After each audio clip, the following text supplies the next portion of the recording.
difícil. María Paula Romo fue ministra de Gobierno de Ecuador, está bastante al tanto de lo que implica tener la responsabilidad de asumir este tipo de desafíos y está en comunicación con nosotros. María Paula, ¿cómo le va? La saluda Ari Misraji. Buenos días, muy bien, muchas gracias. Gracias por la invitación. ¿Hay precedentes en Ecuador de lo que está pasando ahora, digo, con estos niveles de violencia y con estos niveles de agresión y asesinato e intimidación a las autoridades? No, lamentablemente lo que está viviendo en el Ecuador no es de los últimos meses, ya es de los últimos 2 años, pero es un incremento sin precedentes de la violencia criminal. Usted ahora mismo, al hacer la introducción a esta entrevista, mencionaba el caso de los fiscales.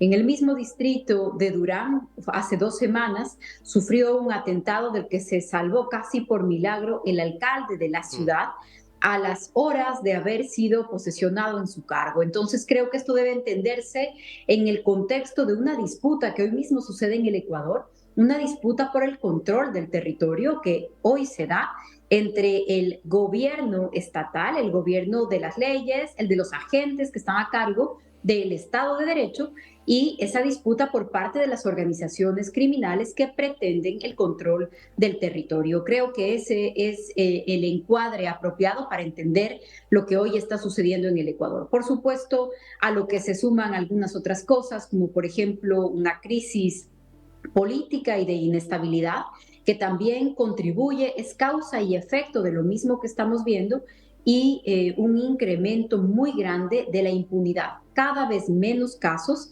con resolución, tanto del lado de la policía, de la fiscalía, como de la administración de justicia. Así que es una crisis general, pero que usted bien lo dice, se va acercando a los tomadores de decisiones, a los agentes del orden, a los representantes de la función judicial.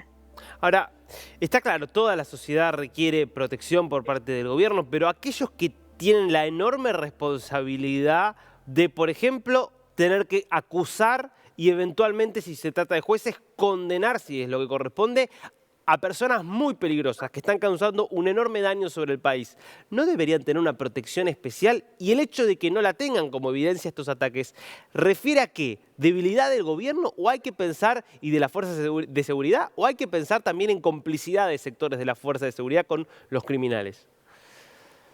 Creo que hay que mirarlo globalmente porque en efecto el ataque también lo están recibiendo las autoridades, los agentes estatales. Por ejemplo, la cantidad de policías asesinados el año pasado fue de más de 70, cuando el año anterior a ese teníamos 4 o 5 policías que habían muerto en ataques con armas. Entonces, pasar de 4 o 5 casos a pasar Mm. 74, 76 casos, no estamos hablando pues de una policía de brazos cruzados. Mm. Estamos hablando de una policía que también está en la primera línea de riesgo. En el ataque al alcalde de Durán, al que me he referido hace un momento, si bien el alcalde y sus 2 acompañantes salieron con vida, murieron, fueron asesinados los 2 policías que lo acompañaban y que cuidaban de su seguridad.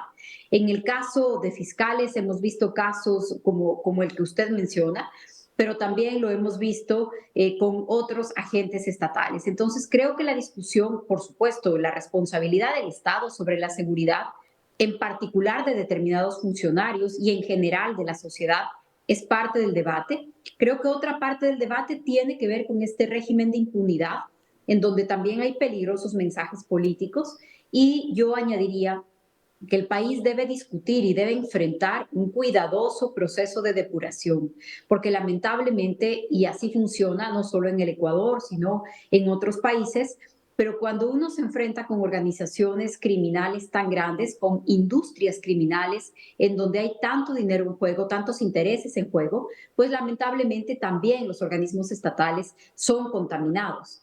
Y entonces el país debería enfrentar un proceso de depuración de su policía, sus fuerzas armadas, pero también fiscales y jueces. Mucho del problema tiene que ver también con esta disputa que se está dando dentro de las instituciones que se resisten a ser cooptadas y que en algunos Mm. casos también tienen agentes cooptados. María Paula recién decía de mensajes políticos que considera peligrosos. Por ejemplo. Por ejemplo, la amenaza de muerte que recibió hace algunos días la fiscal general no se identifica necesariamente con organizaciones o cárteles de la droga o de otro tipo de economías criminales, sino que también la fiscal general en este momento está en la mitad de una arremetida política, de una fuerza política asociada al expresidente Rafael Correa.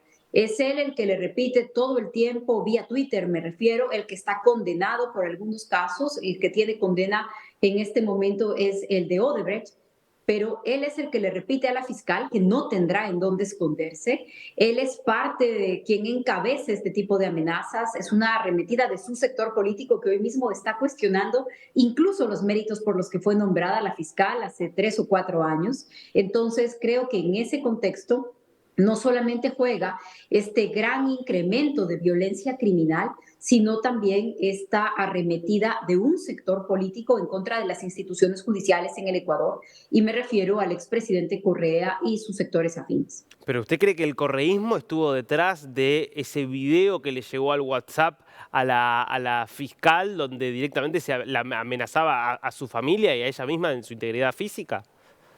No sé si el correísmo estuvo detrás de ese video en particular, pero hay muchas otras amenazas veladas y directas que no han sido anónimas y que vienen de los dirigentes del correísmo.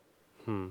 Ahora, ¿cómo se evita que esto siga escalando? Que el avance del crimen organizado, que evidentemente se siente cada vez más fuerte y por eso realiza los ataques que realiza, siga creciendo hasta, bueno, ya directamente tener cooptado a parte del territorio ecuatoriano. Esto no es sencillo y tampoco es nuevo. Lo hemos visto en otros países, hemos visto la complejidad de atacarlo, pero para mí hay algunas medidas que son muy importantes. Primero, en realidad, tener un acuerdo de la política detrás de la necesidad de que se imponga la ley. Eso quiere decir por el Estado de Derecho, en respaldo a las fuerzas del orden, a la actuación en el marco de la ley, y por supuesto, siempre de jueces, de fiscales, de policía, de Fuerzas Armadas, cada uno según sus competencias. Creo que esto es muy importante, creo que hay que evitar cualquier práctica, discurso o decisión que debilite el Estado de Derecho. Por otro lado, me parece que hay que poner mucha atención en el tema impunidad. Impunidad, cada vez hay menos casos que tienen resolución. El último dato que conozco es en asesinatos, en delitos contra la vida, más o menos 2% de los casos con identificación de sospechosos. Si es que un porcentaje tan pequeño de casos se procesa, se identifica y se sentencia, entonces el mensaje de impunidad generalizado nos va a impedir cualquier tipo de lucha en contra de la criminalidad. Creo que ahí hay que poner mucha atención y, por lo tanto, enfatizar inteligencia criminal, investigación y luego que la justicia haga su trabajo, que quien ha cometido delitos asuma las consecuencias de lo que hizo. María Paula, última pregunta. Ecuador está entrando ya en una campaña electoral. ¿Cómo cree que puede afectar a la necesaria lucha contra el delito el hecho de que toda la política esté con la cabeza puesta en quién va a ser el próximo presidente o presidenta? En efecto, estaremos en las urnas en algo menos de 3 meses luego de esta medida de elecciones anticipadas. Y creo que hay dos tipos de consecuencias inmediatas. Primero, una elección que va a estar completamente centrada en el tema de seguridad.